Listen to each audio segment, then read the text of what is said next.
Welcome to this episode of Future Proof Use Podcast. Go F yourself. I am your co-host, Aaron McKelkey, joined as always by my fellow co-hosts and recruiters, John Lovig Hello. and Dan Yu. How's everyone doing today? Our topic for this episode of the podcast is content systems. One of the questions we get asked a lot, all the time. How do you find the time? Like, how do you get in the habit of posting? We're mostly talking LinkedIn, but this advice and these systems work anywhere you want. It could be Facebook, it could be Twitter, it could be TikTok. But making it a habit, having a system and a plan and a strategy. The other thing we all get asked is, why are you so dedicated? Like, how come I see Dan's posts every Monday when I log into my LinkedIn? It's like clockwork. I know it's there. And then people inevitably will DM you, Dan, and say, how do you do it? Like, what's the engine run on in the system? So let's start with this question, Dan. Why did you start posting regularly? Wow, that goes back a bit. I think it goes back to when I was still on Wall Street. When I was still on Wall Street, and I was in a very tiny little part of Wall Street in equity trading, and the part of equity trading was electronic trading. And so I was sharing things around trends in the industry. And at first, I was just sharing it with my group, with 30 people, and they started sharing it with other people. And this is via, the days of email, and LinkedIn was very nascent. So I all of a sudden would get responses saying, "Hey, can you share this to this email group?" And I don't know how many people there are in the group, but all of a sudden I had a readership. And this was when I was at Citi, and within 3 months, I had a few thousand people reading my stuff. And I thought, you know what? I'm sharing it, here. I might as well share it there too because I'm connected to a lot of people in the industry. So, for me, originally, it was just about giving back to the ether, right? There was no rhyme or reason, but what I found was that people valued what they were receiving, right? Not necessarily what I was giving, but what they were receiving, which was a little information. And I'm just trying to give back to the industry. And so that kind of inspired me to continue on. Yeah. And Dan is, of the three of us, the OG LinkedIn poster and probably done it the most, not only the longest. But John, you've been doing it longer than I have, and we've both probably waxed and waned in our cadence of posting.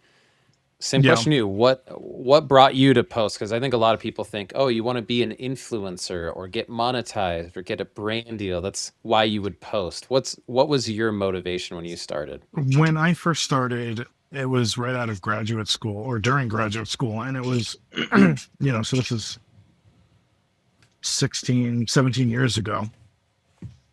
Wow, that's scary to even think.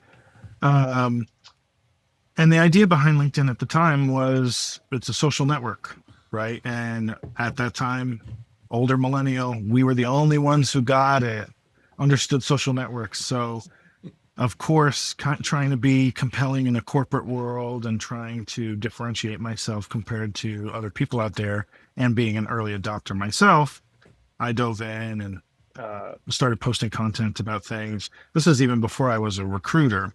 Then when I fell into recruiting, it became a natural place to post, especially around, particularly around jobs that I'm recruiting for, career advice, hiring advice, etc., because that just grew my network even more through content. So that's what really did it for me. How about you, Aaron?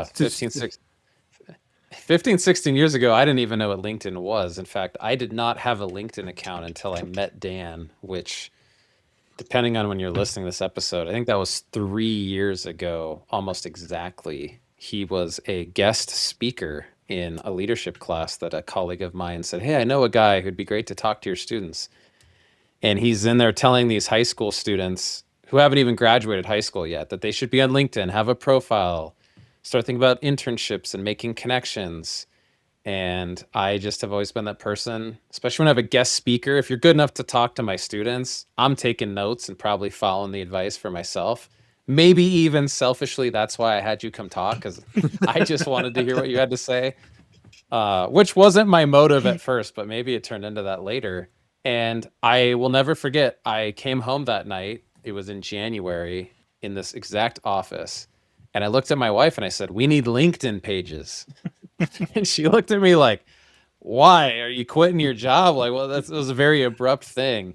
And I said, "No, I met this guy who's friends with my coworker. He's we kind of have a connection through his university, and he had all this great advice about growing industries to get into. But the thing, as a teacher, I wasn't thinking about a career pivot. It was just about having a LinkedIn profile, putting yourself out there, sharing, making connections." And I told her, I was like, I don't really know what I'm doing or what's going to come of it, but I sat down in this office that night and I made a LinkedIn profile. I had no banner, I had no posts, I had zero connections.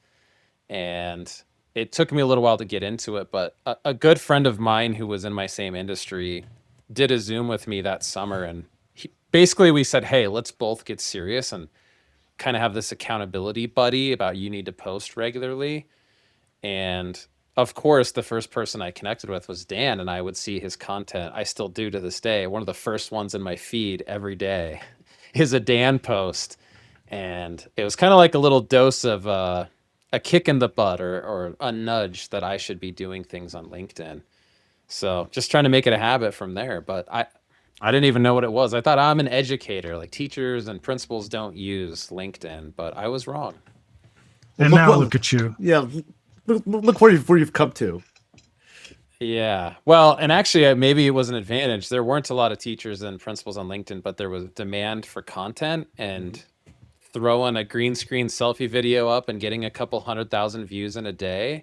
I think that would be harder in sales, accounting, recruiting, because it's saturated. There's a lot of content from people around those topics. And when I started with AI in education, there just weren't that many people posting about it, Right. which is one of the things we talk about a lot. Is very few people on LinkedIn are posting regularly. Many are logging in, scrolling, searching for jobs, but you go to their profile, last post, never, or 11 months ago. Yep. Yeah. Yep. So that brings us to this. One habit that you would recommend to our audience who says, "Okay, John, I want to start posting regularly." What's the first thing that they need to build a routine or a habit around, especially because you're the psychology expert on the show? Well, look, it's easy. You don't have to, it's easy. Shouldn't say that, but you don't have to reinvent the wheel. You don't have to sit there and be, "I'm going to be a huge content expert in XYZ and I'm only going to post around that." If you're doing something that you like to do and you have ideas around it, post about it. Think of it as you're the newscaster of your life, and something interesting happens that you think could resonate with other people on LinkedIn. So, like, one of the things that I will do is, if something interesting comes up in a candidate conversation of mine, I will write a short post about it and say, "I've been hearing XYZ," right? You don't have to go crazy. And any posting is better than no posting, as we all know. So even if it's not as regular as you'd like, start posting. You'll start to see more traction in your network. Yeah. So what about you, Dan? Somebody says, "I'm on LinkedIn, I have a profile. My goal is to be a regular poster," whatever that cadence means. What habit or routine should they start building in that will lead them to posting regularly? Well, with anything new, there's going to be some inertia, and so taking that first step, really, and just experimenting, and having a little bit of empathy for yourself, because if your post is not good, that's okay, because no one's going to see it anyway. And so just have a little empathy for yourself. It's okay to have a post that has no reach.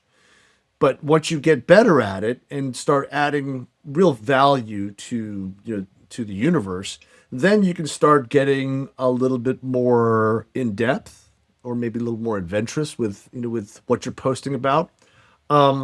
And it could be just something that you use, right? That you do, and you have a habit of doing. So talk about that habit that you think is a good habit. I wrote an article a while ago about the greatest email tool that we don't use enough, and it's schedule send, right? And so people, I think a lot of people tend to write an email and then just say, I'm going to just go send it right now. Well, what if you think of sending that email at 4:30 on a Friday? Well, that's probably going to get lost in a bunch of junk that comes over the weekend. So why don't you just schedule send it for the next day, next business day, 8:04 a.m. Right? And I wrote an article about that. What do you see as trends? Just talk about trends.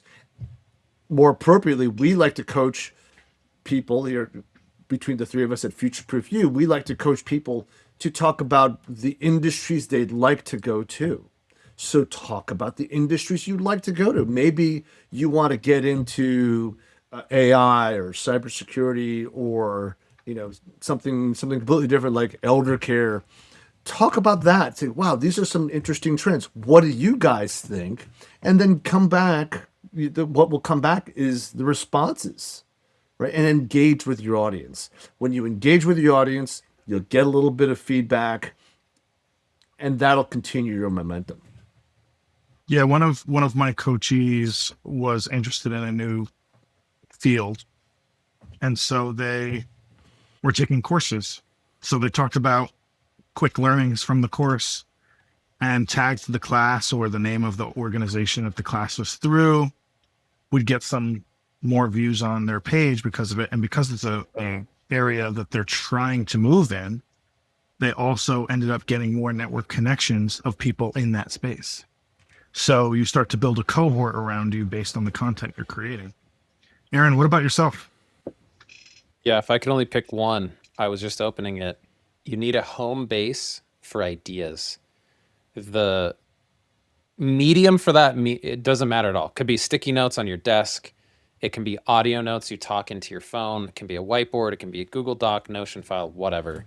The one that I used was an Apple Note, and it's not going to focus on my phone. I can't tell you how many thousands of lines of ideas I had, many of which didn't actually turn into a post.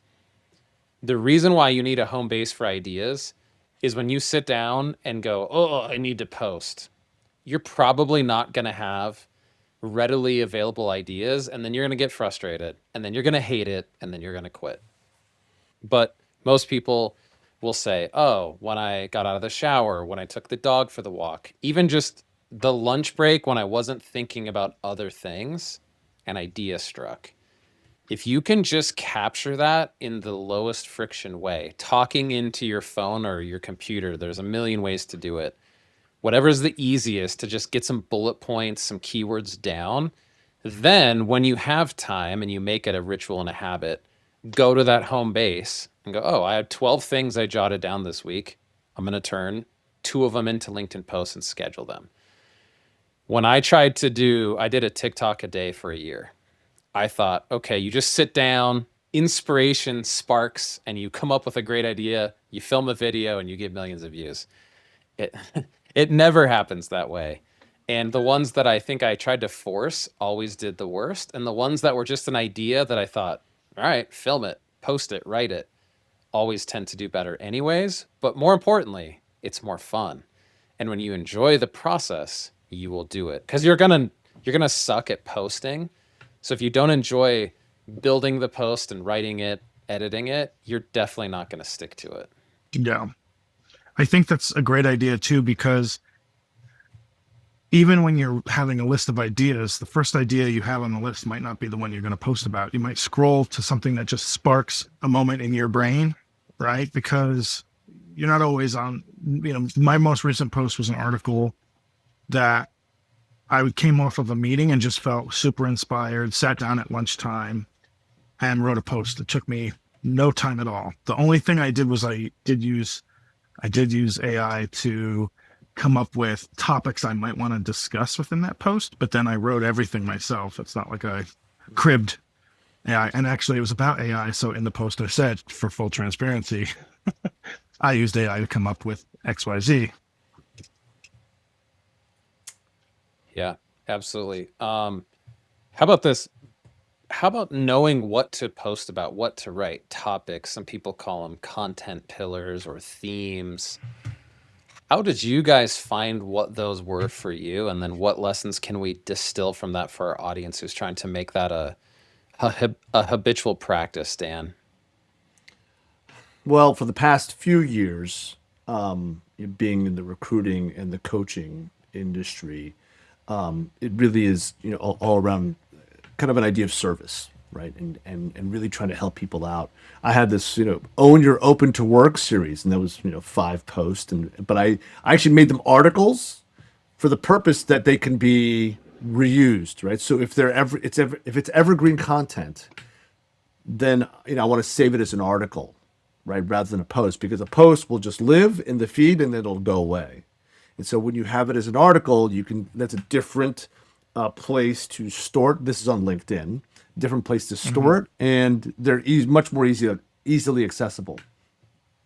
Another pillar I would say is still career themed, but it's the Pop Culture Fridays. So I think on Fridays people are less receptive to a very serious post. So I make these kind of irreverent-ish type posts on Friday. So Pop Culture Friday, and where do you see job and career pivots, in pop culture? And I wrote one about Tulsa King, which is about a gangster who has to move to Tulsa. I've written one about Kiwi Kwan, who had to figure out, oh, well, if the jobs aren't coming for him as an actor, he had to go reinvent himself and become an assistant director before he then went back into acting. And so, finding the themes, in what I do, which is careers and recruiting, that's going to help my audience that I feel, and I get a lot of good feedback, and it's a lot of fun. When you get to talk about Ted Lasso and all the career pivots in Ted Lasso. And so for me, the lesson there is Dan, as much as I respect and appreciate his friendship and camaraderie, he's not the expert career coach. He's Nope. not the expert on pop culture.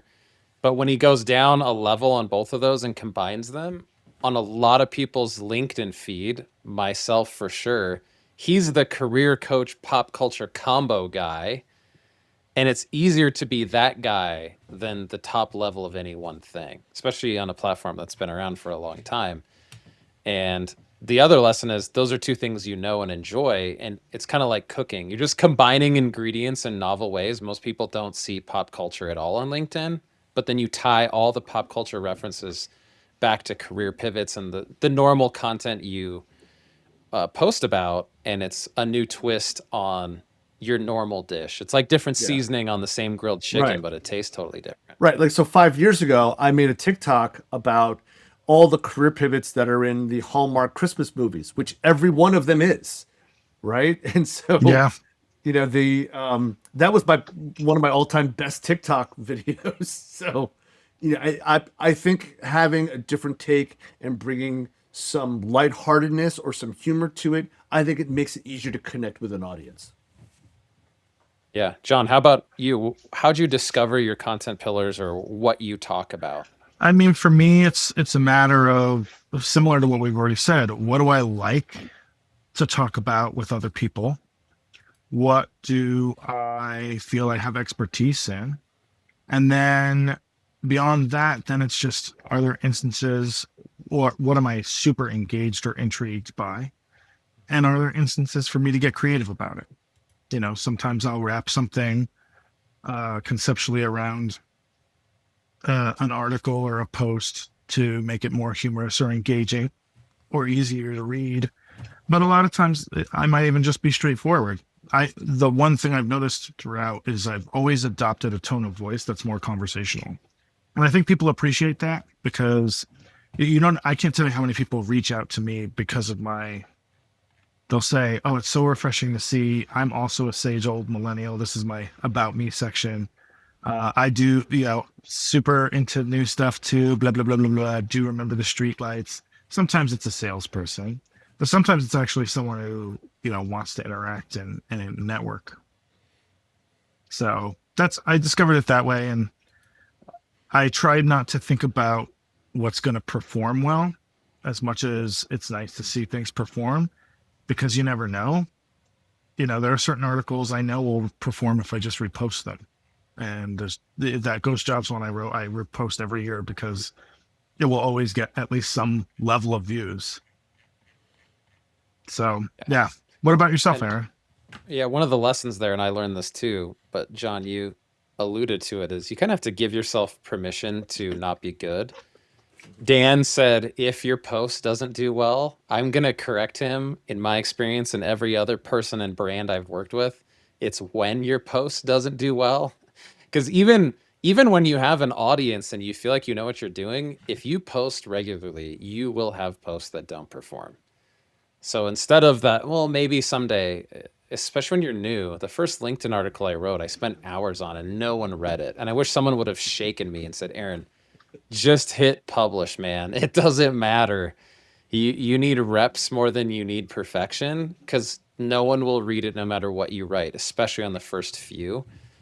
And I kind of had to learn you have to experiment. And for me, I knew mine would be a combination of things that I did: educational, technology, AI. But there were ones I came upon mostly from nudges from other people that would say, hey, you should make a video about this. That turned into one of my main content pillars. I had multiple 1 to 3 million view videos around a topic I didn't even know existed when I started making videos. And it was Right. just because someone came to me with a suggestion. They said, I love your stuff. I've seen it. Hey, you should do a video about this. And that's one of the cool things that happens with social media when you post is you get feedback. Yeah, some people will maybe dunk on you in the comments or complain, which by the way, tell yourself, thanks for the engagement. That pushed it to more people. I appreciate Yeah. you. So here's a suggestion I think for the audience. If you're not sure about what to post and you're posting for a little bit and maybe things aren't working out so great, ask, ask. Actually, that's something that maybe the three of us could do maybe over the next few days. Ask, put a poll up, right? Put a poll up or say, hey, I'm really interested in these industries or these themes. What would you guys like to hear about? Right? And then just put a poll up on LinkedIn or whatever platform you're Mind you, on. polls get good engagement too. They So do, right? So this is content about asking for content to make content. There's the Dan other, with the meta content. Well, like, that's a bingo board. If you're listening, that's somewhere on there. the other thing too is like, don't be afraid to post things that might not necessarily even have a purpose. That's right. I mean, should have some purpose, but for instance, back during COVID, I used to post every Friday instead of like pop culture or anything.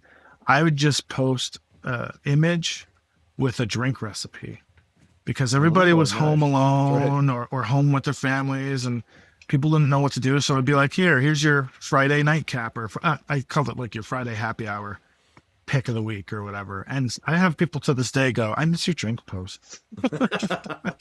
I think you should start it up. But I remember those. I remember those.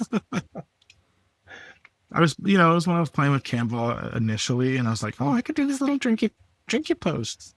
But And but isn't so, it yeah. funny though? Isn't it funny that you were developing those skills, right? Of like practicing on Canva and then and then getting that cadence, right? And then getting engagement out of it, right? So, And by the way, those posts had just as much, if not more, engagement than a job post during the week. right, So high engagement for a Friday, right, right. When people are kind of checked because out, Friday's usually kind of quiet. Friday's usually kind of quiet. Correct. Yeah. Yeah, and I mean for the New Year's, I did one on Happy New Year, time for change, right? New me, new year, new me, new career, whatever it is, right? And that got a ton of engagement. For Thanksgiving, I did one on planes, trains, and automobiles, right? And These are Yeah. these kinds of things, they're not hard if you just don't think about it too much, right? As Aaron, right? Don't spend a lot of time writing it. Just write it and publish. Just write it and publish. You want to be B plus and fast and just get it out the door. Yeah. I think too, like, for instance, one thing that we talked about a little bit earlier was you're going to get posts that don't have engagement. But both of you, I've heard, have experienced instances where a piece of content you wrote a while back that never got any kind of traction out of nowhere skyrockets. Right. I've heard that from each of you, having something out of nowhere blow up. And it's so interesting to hear that. And I don't have maybe the same kind of, I don't post as nearly as much as either of you. If I posted as much, maybe I would see that phenomenon. But I will see things like, I still have people looking at my Thanksgiving post. Like, and it was Happy Thanksgiving, right? So maybe that's actually a sign I need to post more, because if that's one of my top performers, I should have something else in the middle. But Yeah. still, And I would be encouraging to all everybody in the audience, right? And we have classes around this type of stuff. I mean, we've actually just published all on our store page, right? If you go to futureproof-you.com and go to our courses page, you'll see all of our courses that are there. We've scheduled for the next 3 months LinkedIn Quick Start Guide, right? So it's a little bit of a nudge, and these are live classes, as well as our favorite, John's favorite, the Ace the Interview class. And then we also have our downloadables. And one of our downloadables is, besides the Ace the Interview or LinkedIn Quick Start Guide, which are available for download at a lower price point, we also have Networking at Scale with Content. So the playbook is there for you to download and watch. And we appreciate all the business we've had over the past year and a half. And but we're here to help you, and we're passionate about helping you on your career journey. So visit us at futureproof-you.com. Yeah. And then let's talk a little bit about platform strategy. No matter which one you're on, no matter what year it is, these things are fundamental. One of the things I hear all the time is, okay, I posted and it just didn't get reach. What I have learned through going through this process many times, not just with my own personal channels on various platforms, but even with companies that just start a LinkedIn page or an X account, you first have to signal to the platform, hey, there's a human on the other side of this account who's going to do human things on the platform. So if all you do is log into LinkedIn and hit schedule post once a week, you're not opening the app or on your browser, you're not commenting, engaging, reposting, DMing, you're not going to get reach. Even if your content is good, it is not going to get an opportunity to be seen. So what I tell people, and I'm doing this literally myself, this last weekend, it was one of my experiments, was what if I spend a lot more time commenting and replying than I do staring at the screen writing my own content? And LinkedIn is a great example of this. The best strategy I found when I got started, yes, write your post, yes, make it consistent, but spend time in the comments. And a sneaky strategy, I know Dan has used this and teaches this as well. Find people who already have your audience and go into their comments and just add value other than that's cool, congrats on the job, love this, heart emoji, whatever. Something, one that I did, there was an influencer in my niche and it was nothing personal. I didn't really love some of his takes. I just started going in his comment section knowing you get thousands of impressions and would push back on stuff and say, what about this? Or have you tried that way? Or I disagree and here's why. Not in a disrespectful way, in an authentic way. And some of my first connections I made on the platform were from my responses to other people's posts, not my own. Yeah, I mean, leverage other people's networks, right? And so if you see somebody that you're connected to or you want to connect to them, you can follow them. You can turn on the bell on the upper right-hand part of their profile. And if you turn on the bell, you'll see their posts. You can prioritize their posts. And then when you engage with other people's posts, you leverage their networks. So if you're following somebody, or you're connected to somebody with 50,000 followers or 100,000 followers or 1 million followers, you engage with real content, you will get engagement back, guaranteed. It's actually what we call the most efficient way to scale how you engage with content. So Yeah. I think too, another quick and easy one that, shouldn't be a challenge for most people is to take content that you already like an article, repost it, add your comment, add your bullets of your takeaways. Really quick, easy way that we tend to recommend, getting some quick traction. You're still putting your thought leadership out there, but it's in relationship to something people already want to read. And if you're one of the most engaged, it will show up on the LinkedIn articles feed too. So, just another tool in your tool belt. So, where do you get articles from, John? Like, do you have any publications that you like to? I tend to stick to what's on LinkedIn, what LinkedIn's promoting, just because they don't love links outside Okay. of the app. Okay. Got it. Aaron, do you Yeah, have? and a good. My strategy with that, Dan, until LinkedIn changes this, which I hope they do, any link off of LinkedIn in the body of your post for at least the first 4 hours is going to suppress your reach. So you can do what everyone does right now, which is, hey, link in the comments. Some people will go back and edit a post and then put the link in the body after it's been out. No one can say if that's really a thing, but I know some hardcore LinkedIn creators that believe in that. What I like to do is screenshot it and put a screenshot. So say it's from an online publication. You can open that in your browser, take a screenshot, and even tag the Wall Street Journal or whoever the organization is in the body and paste in a picture of, the cover article or the graphic or the headline. And then you can still link it in the comments, but let's also be real. What percent of people see your post, and then what percent of that percent will click through to an outside link? Right. It's probably going to be very small. So I think a screenshot is better than even messing with the link in a comment. If I was only going to do one thing. Yeah, I agree. I think that's a great strategy. The other one that Gary Vee taught me this, my best LinkedIn post of all time, green screen yourself over the top of it. And John can testify to this. Psychologically, it gives this air of expertise. So there's the magazine or publication article behind you, and then your face is green screened on there. And it's, let me tell you what this report means for marketers in 2026. Let me break it down for you. And you have the San Francisco Chronicle behind you, or the Washington Post or whatever. So it's because the person ties you with the source. Yeah.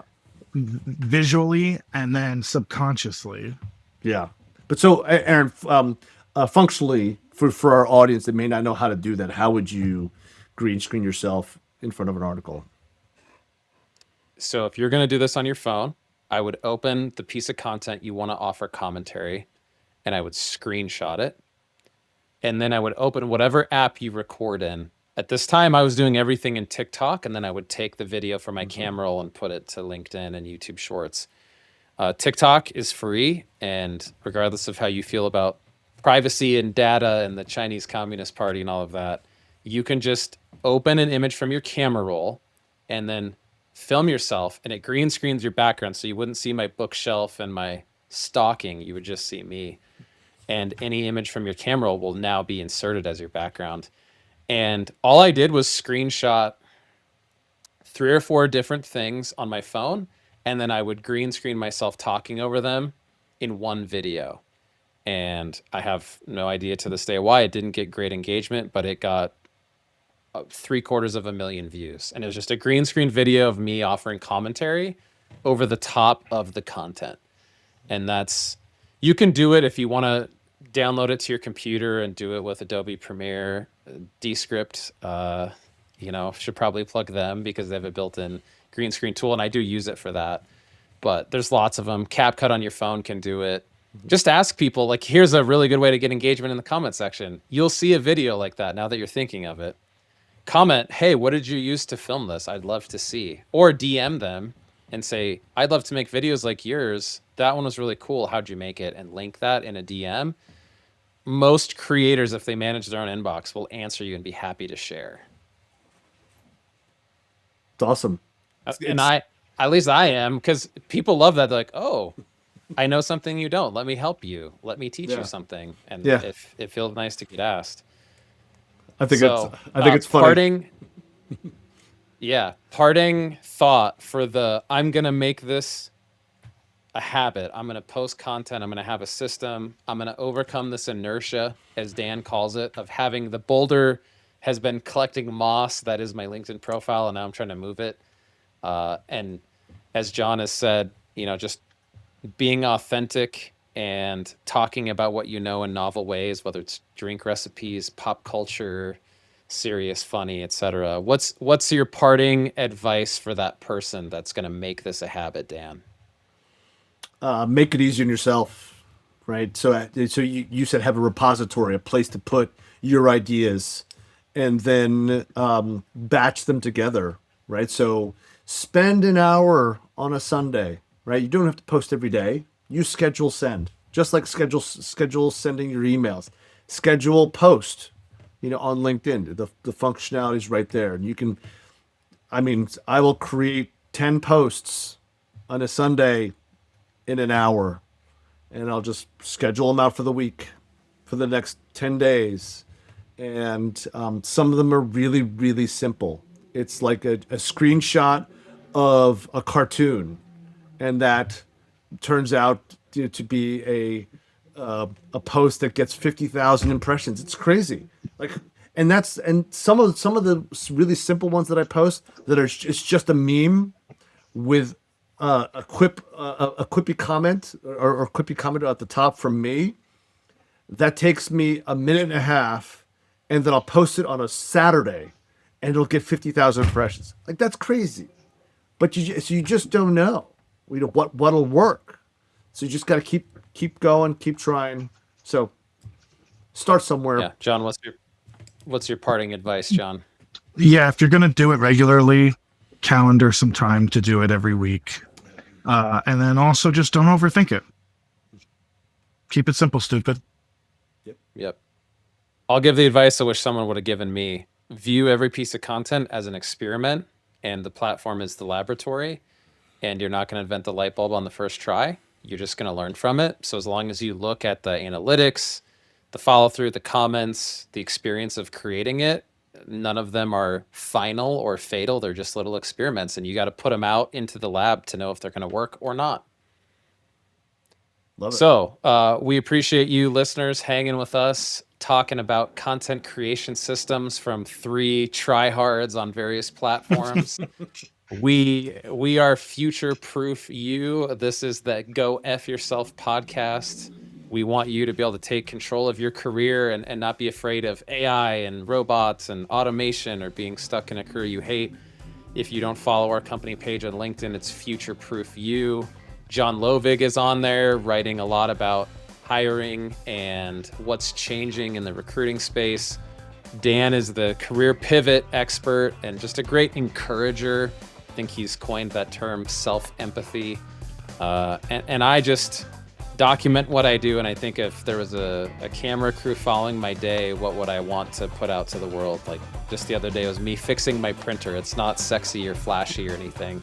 Just trying to share experiences about technology and learning in the world we live in. So check out our website, futureproof-you.com. There's live classes scheduled. If you miss them or there's a lull, there's always a downloadable that's got the notes, the slides, and a recording of a previous live class. And then tag us with your content when you start creating our personal handles or our company, and we will engage with it.